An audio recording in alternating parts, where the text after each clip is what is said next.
এই সরকার আসার 2 মাসের মধ্যে কি প্রয়োজন হয়ে গেল এতগুলি জিনিস নিয়ে আলোচনা করার। আমরাও চাই নাই এই সরকারের বিরুদ্ধে কোনো কিছু করার, কিন্তু এই সরকারে বাধ্য করছে আমাদেরকে তাদের বিরুদ্ধে অবস্থান নেওয়ার জন্য। সংস্কারটা আপনারা যদি এখানে শুনেছেন, জামাতের সেক্রেটারি জেনারেল খুব বিস্তারিতভাবে ব্যাখ্যা করেছে।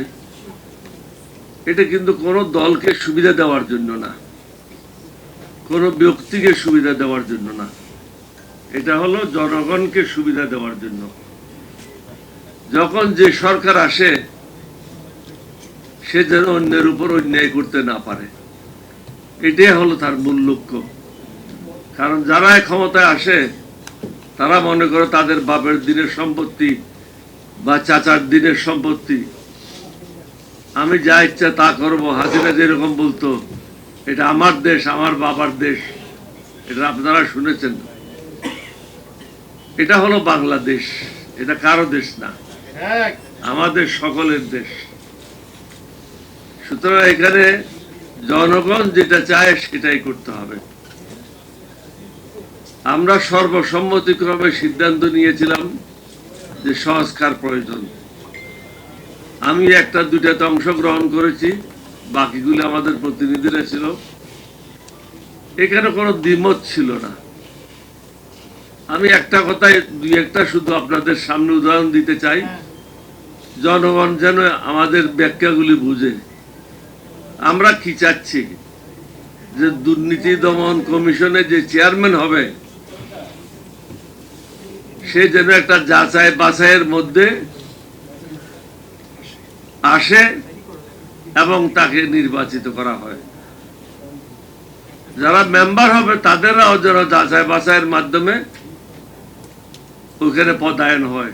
একইভাবে পাবলিক সার্ভিস কমিশন, জুডিশিয়ারি, সবকিছু যেগুলি বাদ পড়েছে এগুলি আমরা চেয়েছি একটা যাচাই বাছাই কমিটি হবে। এটা পার্লামেন্ট মেম্বারদের দিয়ে হতে পারে, আপার হাউসের মেম্বারকে দিয়ে হতে পারে। আমেরিকাতে সিস্টেম আছে, একটা অ্যাম্বাসাডার যদি কোনো দেশে যাইতে হয় তাকে ওই কমিটির মাধ্যমে, ফরেন রিলেশন কমিটি যেটা হয়, ওই কমিটিকে তাকে সওয়াল জবাব করতে হয়। তারা যদি মনে করে ও ওই দেশের জন্য ঠিক আছে তাহলে তাকে পাঠানো হয়। আমরা তো আর আমেরিকান সিস্টেমে যেতে চাই নাই, আমরা চেয়েছি একটা ন্যায়ের সিস্টেমে যাওয়ার জন্য, মানুষের সুবিধার সিস্টেমে যাওয়ার জন্য। বিএনপি এটা কেন না করছে এটা আমার বোধগম্য নয়। আমি 2বার বলেছি, মাননীয় প্রধানমন্ত্রী আপনি একটা রেকর্ড সৃষ্টি করেন, সবকিছু আপনি সংস্কারগুলি মেনে নিয়ে ইতিহাসে আপনার নাম লেখান। আপনার বাবাও লেখাইছে, আপনার মাও লেখাইছেন, আপনি এটা ইতিহাসে একটা স্মরণীয় হয়ে থাকেন। এখানে অন্য দেশের এজেন্ডা বাস্তবায়ন করলে হবে না।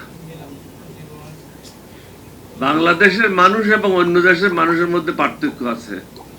এখানের মানুষ হলো বিদ্রোহী, কারণ ঝড় ঝাপটার মধ্যে, তারা তুফানের মধ্যে তাদেরকে বেঁচে থাকতে হয়। এবং বিদ্রোহ করাটা এটা নতুন কোনো বিষয় না। 1757 সালেও যে বিদ্রোহ করেছিল সেও বাঙালি ছিল। 1971 সালেও আমরা পাকিস্তানের বিরুদ্ধে বিদ্রোহ করেছি। এরশাদের বিরুদ্ধে আমরা আন্দোলন করে এরশাদকে পতন করেছিলাম। অনুরূপভাবে বিএনপির বিরুদ্ধে ওই দিন জামাত এবং আওয়ামী লীগ মুখ্য ভূমিকা পালন করেছিল। সারা রাত আমরা ঘরে যেতে পারি নাই, পার্লামেন্টে বসা ছিলাম। বসে আমাদেরকে তত্ত্বাবধায়ক সরকার পদ্ধতি পাশ করতে হয়েছিল। আমি এগুলি বলার উদ্দেশ্য হচ্ছে, ইচ্ছা করে যদি আমি কোনো একটা সমস্যা সৃষ্টি করি তাহলে এটা আমাকে কেউ সাহায্য করতে পারবে না। মাননীয় প্রধানমন্ত্রী হবে, তার সামনে অনেকগুলি সমস্যা। একটা হলো বিরোধী দলকে পার্লামেন্টে সামাল দেওয়া, 2টা হলো সংস্কারগুলি বাস্তবায়ন করা। 3 নম্বর হলো তেলের কারণে, পেট্রোল, অকটেন, ডিজেল যাই বলেন, এটার কারণে বাংলাদেশে যে প্রভাব পড়বে এটার থেকে বের হওয়া আসা বর্তমান সরকারের পক্ষে সম্ভব না। আমি এটা বলে দিচ্ছি, শব্দটা তাদের পক্ষে সম্ভব না। তারপরে হলো আইন শৃঙ্খলার পরিস্থিতি বাইরে ভালো না।